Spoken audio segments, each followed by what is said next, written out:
Hey po guys, magandang araw po muli sa ating lahat at another vlog content na naman po tayo ngayon. And for today's content ngayon guys, i-share ko lang po itong information na to kasi may nilaruan po akong sanction match, PPSA, level 2 po siya.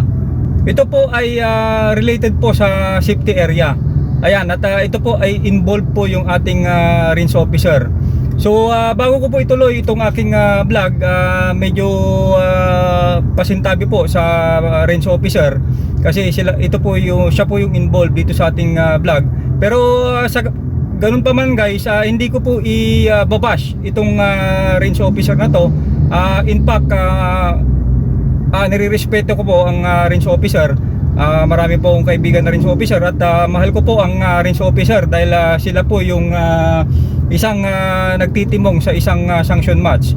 So ito lang po itong vlog na to for the sake lang po sa mga information para ma-set aside po natin yung confusion. Ayan, kasi ako po matagal na pong shooter at yung nangyari po dito sa akin kasi ay nalito po ako. Ito po kasi yung rules ng sanction match na dapat natin ma-share para sa ganun yung mga ibang, sabi ko nga doon sa vlog ko, sabi ko nga ako nga ay matagal na shooter pero nalito pa. So paano pa kaya yung mga ibang shooter na baguhan. Ayan, so again po itong range officer na to, hindi ko na pa sasabihin yung pangalan niya at hindi ko po siya binabash. Ayan, so pasintabi lang po sa mga range officer. So kailangan ko lang pong i-share tong information na to para sa ganun ay magkaroon tayo ng idea kung ano ba talaga yung rules ng ating safety area. So again po guys, hindi ko po binabash yung range officer. So nirerespeto po natin yung isang range officer. So siguro po dito lang po ay hindi naman po nobody's perfect. Ayan, so ito po iko-correct lang po natin siya. Kasi may mga kasama din po akong mga range officer. Kino-ordinate ko po yung nangyari sa akin kung yun pa talaga ay violation. Ayan, kasi matagal na akong shooter. Matagal ko na pong ginagawa yung sinita niya po sa akin dun sa safety area. Kaya po ako nagtaka. So marami na po akong level 3 na nalaruan at dun lang po yung palaro na nasita po ako ng ganon ng isang range officer. Ayan, ito po para makorek po natin at para makatulong po na hindi po ma-confuse yung mga ibang shooter. Ayan, panoorin po natin guys at magkakaroon po tayo ng idea dito. Ayan guys, nandito po tayo sa Mount Samat. Okay, may di-discuss po tayo in relation po sa sa safety area. Kasi may nilaruan po ako sa Rizal. Sinita po ako ng range officer. So imumustra ko po dito sa safety area kung ano po yung sinita sa akin ng range officer na yon. Ito hindi ko na po ipapakita yung mukha ng range officer na yon kasi ito ginawan ko lang po ng content para sa ganun aware din po yung mga ibang shooter. Kasi ako mismo matagal na po ako naglalaro, ilang level 3 na yung nalaroan ko. Nalito rin po ako na sinita pa ako ng range officer na ganun. So ito po lalo na po yung mga baguhan, pag napanood nila yung vlog na to magkakaroon sila ng idea. Ayan, so may kasama po akong dalawang range officer dito guys. So proceed po tayo dito sa safety area.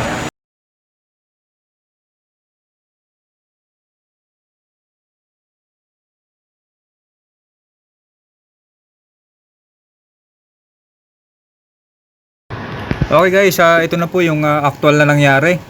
Ayan, so nandun po ako sa safety area at ako po ay nag-dry fire. Yung aking mga magazine ay nakalagay po sa aking pouch. Ayan, at yan po ay loaded.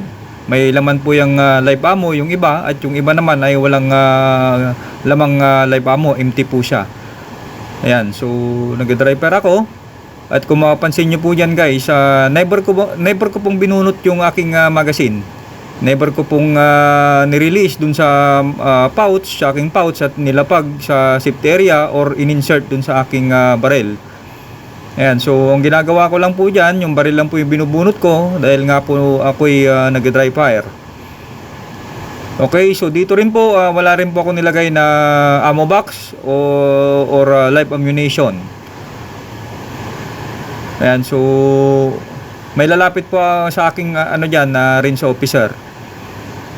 May lalapit po sa aking range officer dyan at yun nga po, yung nangyari ay sinita niya po ako.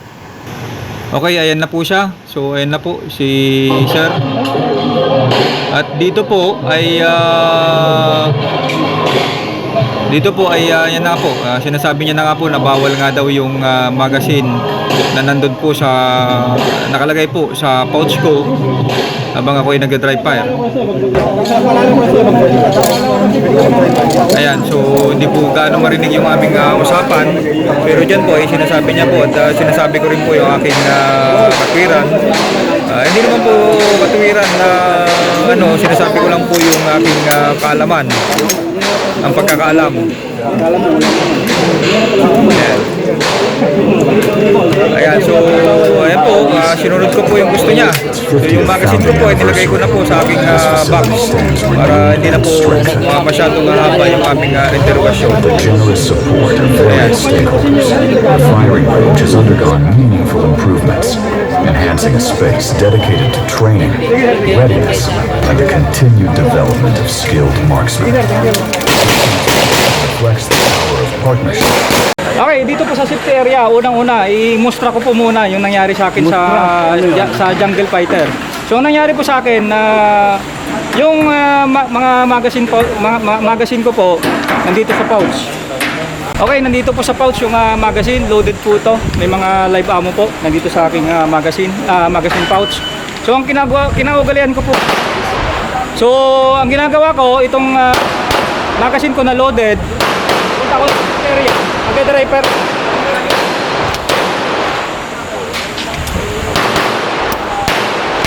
Mag-driver ako, pero hindi ko po binunot. Never ko pong binunot. Ganyan lang po. Never ko pong binunot aking magazine. So may lumapit po sa aking rinse officer, sinabi niya na bawal daw dito sa safety area yung mga magazine na nakalagay sa pouch na loaded po yung ammo. So sinabi ko po sa kanya, sir, hindi ko binunot, so bawal pa rin po ba yon? So bawal pa rin daw. So ngayon, kasama ko yung dalawang rinse officer, si Sir Boy at si Sir Bambi. Sila po magdi-discuss kung ano po yung proper procedure. Sir, go ahead po. Actually, sa safety area, bawal talaga ang ammo, ang ammunition. Kasi kaya pinagbabawal, kaya baril lang ang pwede dito, no ammo. So, iniiwasan mag-meet yung baril at saka ammunition. Kasi pagka nag-meet yun, may posibilidad na pumutok ang baril. Pero hanggang hindi nag-meet, kung ang magazine mo ay nasa pouch, loaded, hindi mo naman binubunot, wala yun. Ang masama lang, binunot mo yan, kahit nandiyan ka, kahit hindi mo hawak yung baril, binunot mo, ginano mo, bawal yun. That's automatically, you are disqualified. That's unsafe gun handling. So yun nangyari sa akin, guys. Sa akin yung nangyari, sir. Nag-driver ako without releasing the magazine inside my pouch. Hindi po bawal yun. Hindi bawal yun. Huwag mo lang kapatin sa... Huwag mo lang, kahit bunutin mo lang. Bunutin mo lang, kahit bunutin mo lang, bawal yan. Nandito ka na, nasa safety area ka. Binunot mo, tinignan mo, may bala. Ay pag kami nakakita sa'yo, automatic dikyo ka. Dahil binunot mo yung ano mo, na may live ammo. Ayan, malinaw naman siguro yun, guys. So yun nangyari sa akin, hindi po bawal. So again po, hindi ko na po ipapakita yung mukha ng range officer na yun. So for the sake of ano lang, kasi ako po, nalito po ako. So for the sake of information lang po ito, para yung mga ibang shooter, ako nga, matagal na akong shooter, nalito ako eh. Paano pa kayo yung mga baguhang shooter? So para sa ganun, makatulong itong... Okay, yung pangalawa naman, ito may hawak si Sir Boy na live ammo. Ammo box. Ammo box. Ammo box, may laman po siyang Live ammo. live ammo. Ayan, so ano yung sir? Pag ito tinatong mo rito, nakita ka ng range officer, talagang babawalan ka. Kasi ammo box yan ay. Hindi kahit hindi ko alam kung may laman yan o wala, bawal yan. Pero pag ayan ay bukas, tinatong mo dyan, automatic disqualified ka na. Hindi na kailangan, ay bawal yan, disqualified ka na dahil nakabukas na yung ammo mo, may laman na, nakabukas na open na yung ammo yan. Okay guys, malinaw naman po siguro yon. So again po, pagka ito ay ammo box, may lamang live ammo, pinatong mo dito at hindi mo binubuksan, pwede kang i-caution or i-warning ng range Range officer. officer, Okay. talagang sasabihan ka dyan, bawal yan. Oo. Paano kung na-counter ano pa ako, sir? Ay, hindi ko alam ang ganito kasi Bawal hindi na yan naman ka nga eh. Once na naulit mo yan, automatic tikyo ka na. Dahil ayaw mo makinig sa range officer eh, sinabihan ka na eh. Okay. Sinabihan ka na, binarningan ka na, bawal yan dyan. susundin nyo ang race officer kasi alam nila, nasa rulebook yan, bawal yan. Pero may consequence sa shooter yun, sir. Pagka nagpumilit ako na, sir, hindi bawal yan kasi hindi man nakabukas. May pwede mo akong bigyan I-warning na siya. warning na yun. I-warning na siya. Warningan ka na nga. Next time, di ko na yun. Okay. Okay, so yung pag binuksan mo ito, may laman, automatic po, disqualification na. So without warning yun, disqualification na po. Oo, ano na yun, open na yun. Lady. Ay, guys, maraming salamat po. Ano po, nakatulong po si Sir. Sila po ay nagbibigay natin ng information. Yung po, dun sa mga baguhan nating shooter at susunod po ulit sa vlog. Yan. Maraming salamat po.